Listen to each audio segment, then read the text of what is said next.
မင်္ဂလာပါတော်တော်မမီလေးတို့ရေထူလန်နေပထူထူစာပေကိုတည်ပြီးကြပြီလားဒီစောင်းတိုက်ကိုမသိကြသေးဘူးဆိုရင်တော့ခင်းနောက်ကြနေပြီနော်စောင်းလေးဖန်ရင်ကလေးတို့ရဲ့ဘာသာစကားတိုးတက်စီဖို့ရည်ရွယ်ပြီးမြန်မာအင်္ဂလိပ်နှစ်ဘာသာလုံးနဲ့စူးစမ်းတင်ဆက်ထားတာဖြစ်လို့ဦးကောင်းကတော့အရှမ်းကိုသဘောကျနေပါပြီနော်ကဲတော်တော်မမီလေးတို့အတွက်ဘဟုတူတာလေးရကတွန်းပုံလှလှလေးတွေကိုလည်းဘလို့တန်းကြည့်ရှုပြီးကိုယ်တိုင်ကိုယ်ကျအိမ်မှာစိန်ကြကြနဲ့ဝေယူဖက်ရှုလို့ရနိုင်မယ်ထူလန်နေစာအုပ်တိုက်ကထုတ်ဝေတဲ့စာအုပ်တစ်လေးတွေအကြောင်းကိုဦးကောင်းကအခုပဲမိတ်ဆက်ပေးလိုက်ပါပြီနော်နံပါတ်1မိခင်တို့ရဲ့အဖိုးမဖြစ်နိုင်တဲ့မြစ်တာအကြောင်းနားလည်စေမယ့်ဘလူးမကြီးရဲ့မိခင်မြစ်တာဒီဆောင်လေးကတော့ကြမ်းတင်ရိုင်းဆိုင်တဲ့ဘလူးမကြီးဖြစ်ခဲ့ပေမယ့်ကိုယ့်ရင်သွေးလေးအပေါ်မှာတော့ကြီးမားတဲ့မိခင်မြစ်တာနဲ့အဆုံးထိကာကွယ်ပေးခဲ့တဲ့တူနိုင်မဲ့မိခင်မြတ်တာကိုနားလေသဘောပေါက်ပြီးမိဘအပေါ်မှာအလုသိတဲ့လုံရက်တွေကိုရှောင်ကျဉ်စေနိုင်ဖို့တင်ပြထားတဲ့သင်ငန်းစာကောင်းတဲ့ရုပ်ပြပုံမြင်စာအုပ်လေးပဲဖြစ်ပါတယ်နော်နံပါတ်2ဆရာမ၍လူဆိုးကြီးဖြစ်ခဲ့ဘူးသူအင်ကူလီမာလာအကြောင်းနံပါတ်3ကလေးတို့အတွက်ဘဝအသိပညာပေးပုံမြင်များအတွေ့အကြုံနံပါတ်4မြတ်စွာဘုရားရှင်လက်ထက်ကဖြစ်ပျက်ခဲ့ဘူးသောဒေါသကြောင့်ငရေကြသူနံပါတ်5 950ဇတ်တော်ပုံမြင်မှာမိဘကိုပြင်မာ၍အရှင်လက်လက်ငရေကြသူနံပါတ်6မဟာဇနကဇတ်တော်ကြီးစေပွဲမှာကောက်နှုတ်တင်ဆက်ထားတဲ့ဇွေးလုံးလာရှိသူဤ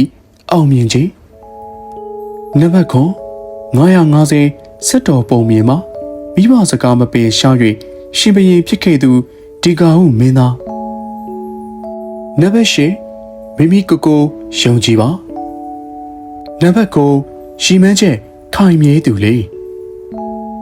နံပါတ်10ပင်ကိုအလှကိုတန်မိုးထားပါနံပါတ်17ဇွဲမလျှော့သူလေနံပါတ်12မိမိစူရာချစ်လို့ပါနံပါတ်13ဖိဖိကိုနားလေပေးပါနံပါတ်14မိမိစကားနားထောင်မယ်နံပါတ်15အရွယ်တိုက်တက်သူလေနံပါတ်16မေတ္တာတရားနံပါတ်19မောင်နှမကြီးညတာပါနံပါတ်18မိမိကိုချစ်တယ်နံပါတ်19ဒေါသအိုးလေးလိမ်ပါဖို့နံပါတ်20ပြန်ခံမပြောတော့ပါစတဲ့စာအုပ်ကလေးတွေပဲဖြစ်ပါတယ်ကွယ်အခုဦးကောင်းမိတ်ဆက်ပေးခဲ့တဲ့စာအုပ်လေးတွေရဲ့တန်ဖိုးကတော့တအုပ်ကို3800ကျပ်ပဲကျတင်ပါတယ်ကွယ်စာအုပ်လေးတွေရဲ့တန်ဖိုးကတော့တအုပ်ကို3800ကျပ်ပဲကျတင်မှာဖြစ်လို့တသားမီလေးတို့ကဖေဖေမေမေတို့ရဲ့လက်ကိုဆွဲပြီးအမျိုးမျိုးအနေနဲ့မှာရှိတဲ့ Baby Store စာအုပ်ဆိုင်များ Ocean City Max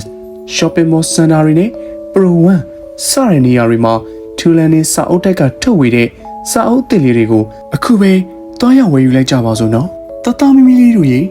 ပုံမြင်စာအုပ်အသစ်ကလေးတွေကိုဖတ်ရင်နေ့ရက်တိုင်းမှာကျမ်းမာပျော်ရွှင်ကြပါစေကွယ်တတား